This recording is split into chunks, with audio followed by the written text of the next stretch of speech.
Grand Rising.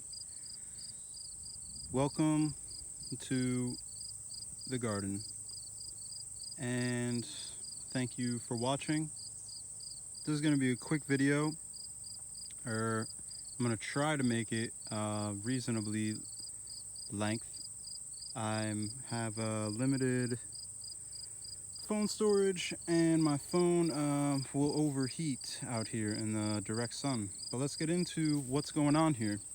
So I just put a fresh layer of wood chips in all the pathways from back there through the woods. There's like a pile of wood chips where the town dumps all the chip trees. So I have a unlimited free supply of unlimited access to wood chips, and it just felt good, like a good time to get some fresh mulch in the pathways. So it was mulch, then I put grass on top of it last year. Then in the springtime, I put a fresh layer of mulch. Now over the summer, I put grass again. And now coming into the fall, I'm putting more mulch. So it's just like a lasagna pathway.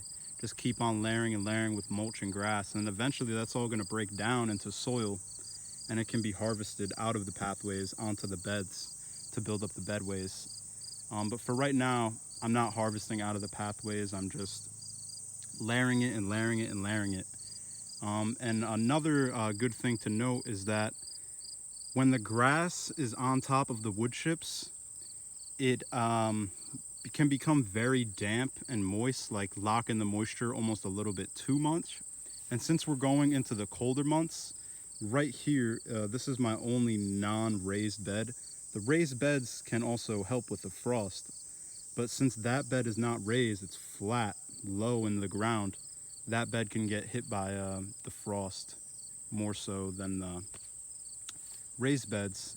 So my idea is, or my theory is that with the wood chips, since they're a lighter color, I put a fresh coating, because through the course of the day, the wood chips, they take in the heat from the sun, and then throughout the course of the night, that heat can be slowly dispersed to the beds. But if the grass is on top of the wood chips, like I was saying, it'll just get too moist. So the wood chips are almost going to act as like basically keeping the soil warmer and the overall garden warmer as we go into the colder months.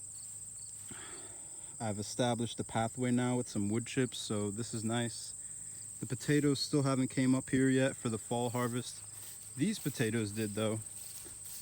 So these are more German butterball. The oats looking really nice.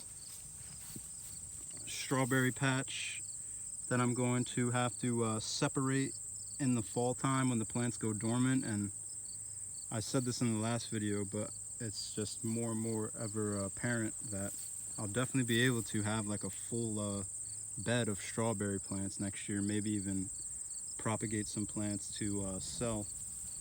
And right here we have a whole bed all the way down.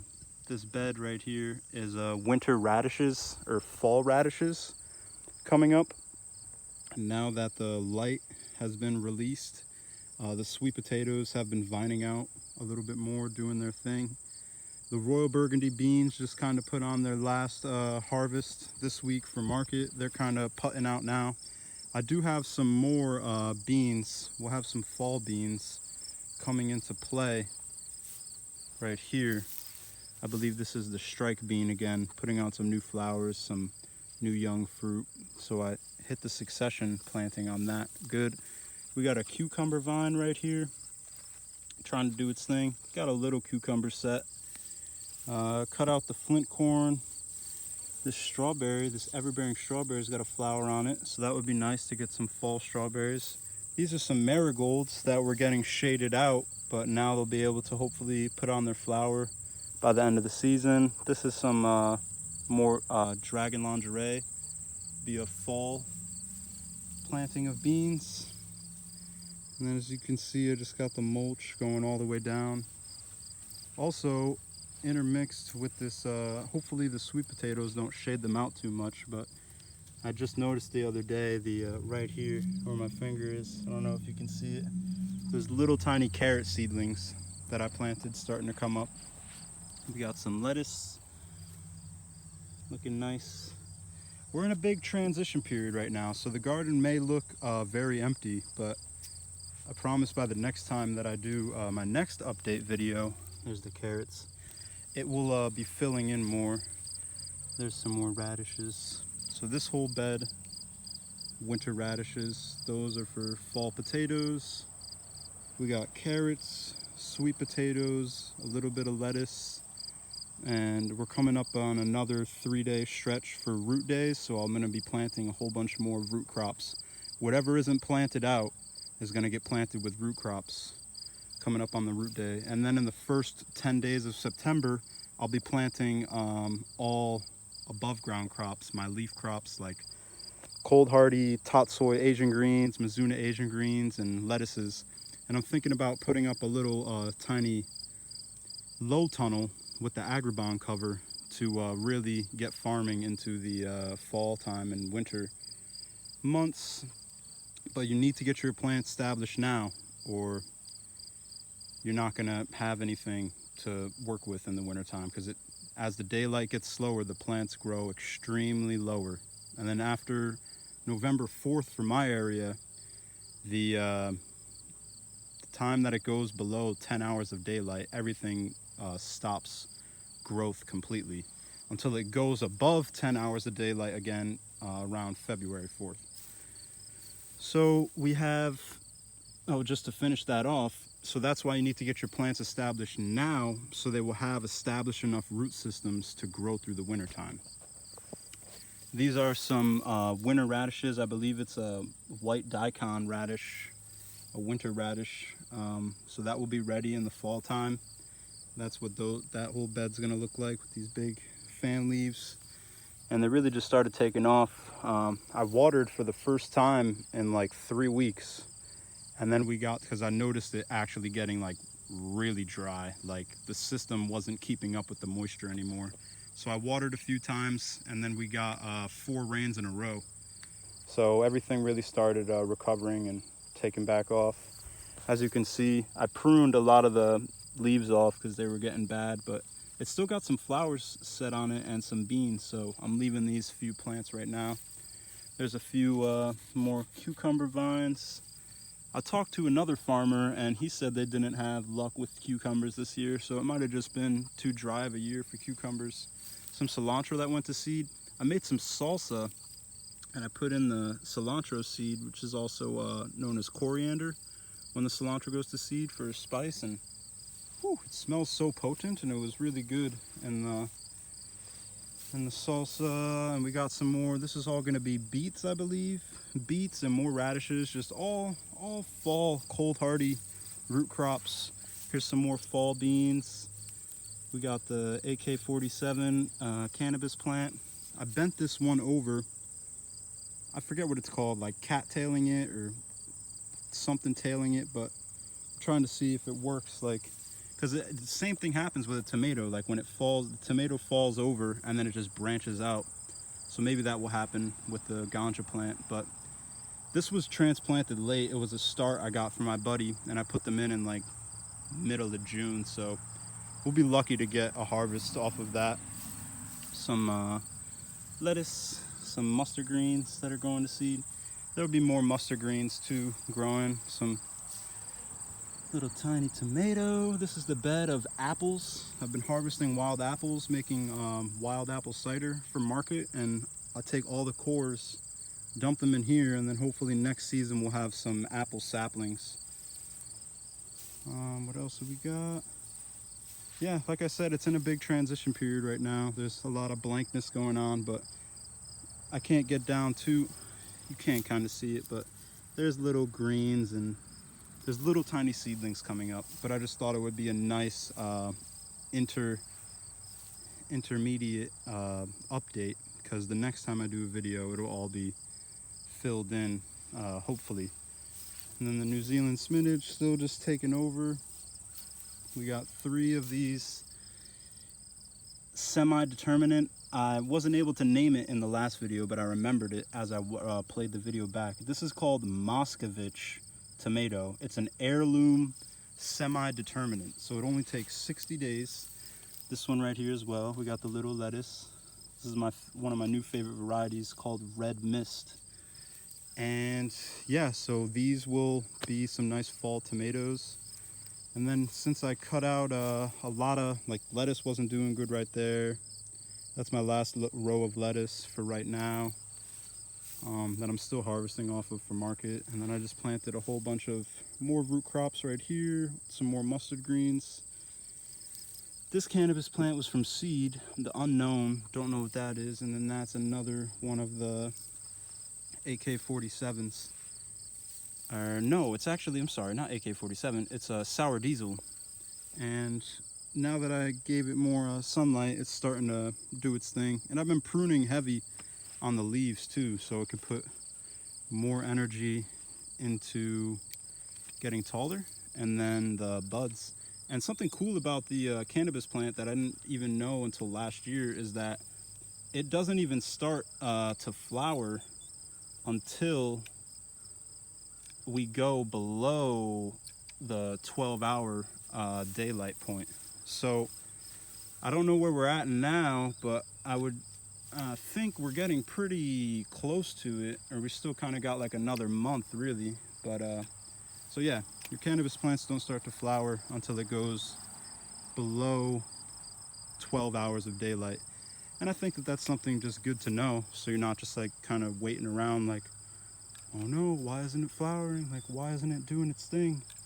Kind of like I was.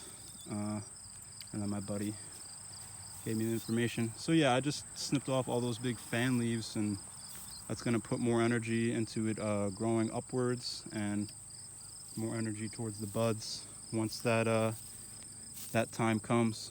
But yeah, this one's got those like wider leaves, so this one I believe is indica, as where the sour diesel is known to be a dominant sativa. And the pumpkins really started taking off. Looking forward to it. This is the New England pie pumpkin, and there's a few of them set. We got 1, 2, 3, and 4, and like 5 over there. So 5 pumpkins set. And it's just for perspective, look how green this is. And if you drive 20 minutes, well, this is from seed. These weren't started indoors prior, which a lot of people do because we have such a short season. And all these crops, like the pumpkins, watermelons, they take like 100 days. So yeah, so much for a short video. Just noticed it was 13 minutes. But yeah, so not a short video. But anyways, drive 20 minutes south and they already have orange pumpkins. And look how small this one is, and look how green it is still. So that just goes to show, like, you know, 20 minutes south, they have that much longer of a growing season, because we're up here at 900 feet. And that mountain up there is like 2,300 feet. So we have this mountain climate. And yeah, from direct seed, things just take so much longer. So like, it's almost like I'm hoping this will ripen all the way. Like, this might not even ripen all the way by the time we get our first frost. So that's just some more food for thought. Maybe I want to start the pumpkins indoors next year just to get a better jump on it. There's a bean intermixed in there too. And then this is just the tomato trellis wall. One came up over the top, a few came up over the top now, and just been harvesting cherry tomatoes like every other night for me and the owner of this land. And I made some, I was saying earlier, I made some salsa, and I feel like that's a really good way for me to make the fresh produce into something that's able to be stored for a little while longer, so you're not just sitting on all these fresh tomatoes and they're decomposing on your counter. So yeah, I just take the tomatoes home, blend them up with a little bit of, what did I do? I did the cilantro seed, the coriander. There was some sweet Thai basil I took.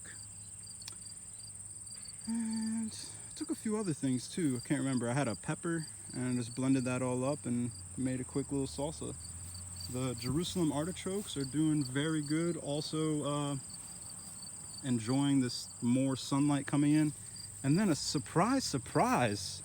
Well, first off, the beautiful orange Juan Flame tomato is just amazing. And then second off, I almost just ruined my whole trellis by hitting my head on it. And hang on, I need to put the phone down.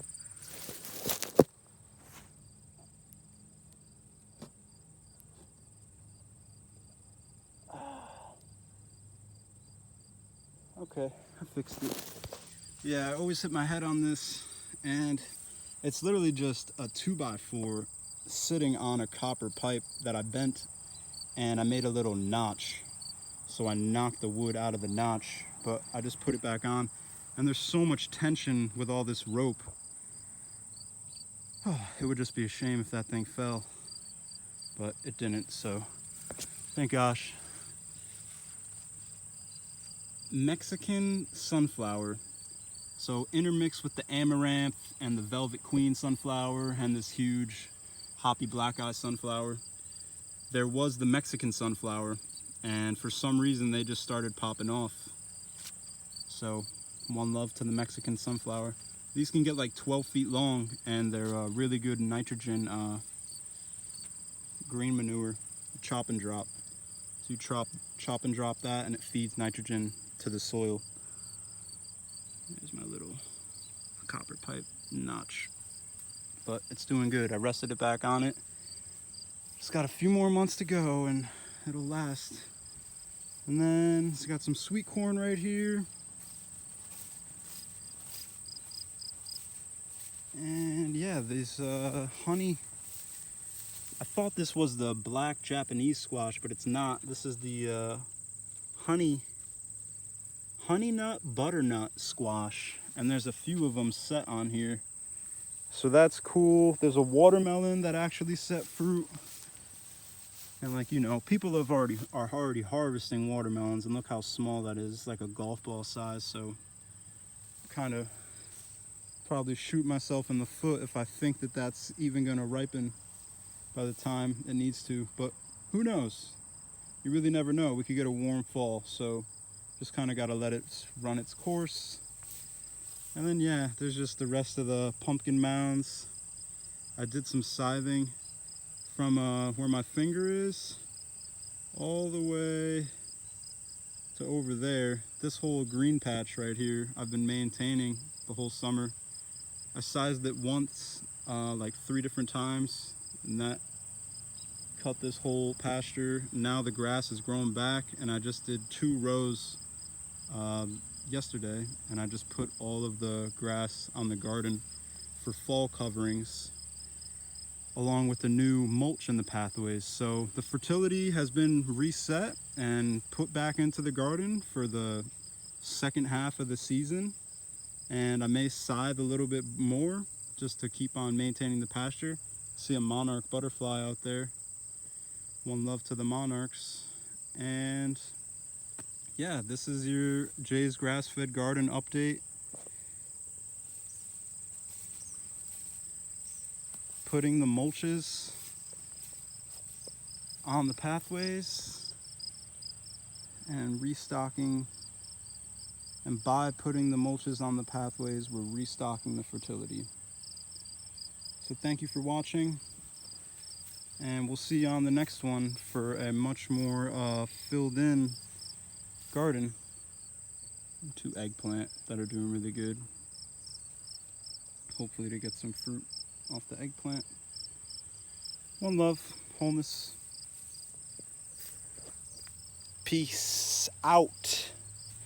One love again.